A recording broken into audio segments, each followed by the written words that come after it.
किसी गांव में एक नटखट और चतुर लड़का रहता था जिसका नाम था चैतान। वो बहुत ही शरारती था, लेकिन उसका दिल सोने जैसा था। उसकी सबसे बड़ी खासियत थी कि वो किसी भी मुश्किल से अपनी चतुराई और हिम्मत से निकल आता था। एक दिन की बात है, चैतान जंगल में घूम रहा था। तभी उसने देखा कि एक बुजुर्ग बाबा एक भारी गठरी उठाने की कोशिश कर रहे हैं।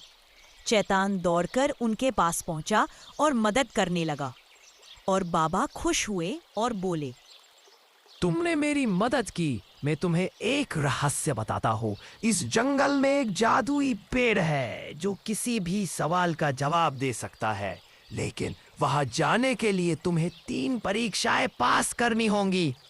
चैतान बहुत खुश हुआ और उसने उस जादुई पेड़ को खोजने की ठानी।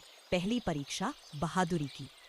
जंगल के रास्ते में उसे एक बड़ा गड्ढा मिला जिसमें एक खरगोश गिर गया था। चैतान बिना डरे एक लंबी डाल की मदद से खरगोश को बाहर निकाल लाया।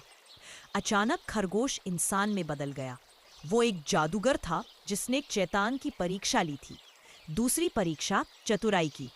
आगे बढ़ते ही चैतान को 2 रास्ते मिले, एक सीधा और आसान, दूसरा कांटों और झाड़ियों से भरा हुआ।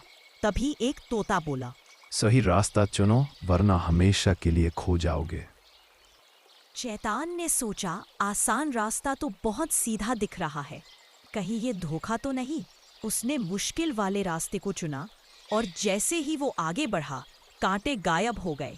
ये उसकी दूसरी परीक्षा थी और उसने इसे पास कर लिया। तीसरी परीक्षा सच्चाई की। आखिर में चैतान के सामने एक पहेली आई।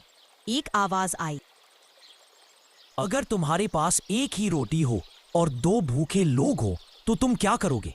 अभी चैतान बोला, मैं रोटी को 2 हिस्सों में बांट दूंगा ताकि दोनों को खाना मिल सके। अभी पेड़ चमक उठा और उसकी जादुई शक्ति जाग गई। पेड़ ने कहा, तुम सच्चे दिल के हो, बहादुर हो और चतुर भी। तुम जो भी पूछोगे मैं तुम्हें बताऊंगा। चैतान ने अपनी जिंदगी में बहुत ज्ञान पाया और अपने गांव लौटकर सबकी मदद करने लगा। अब लोग उसे सिर्फ शरारती नहीं, बल्कि एक बुद्धिमान और दयालु लड़के के रूप में जानते थे।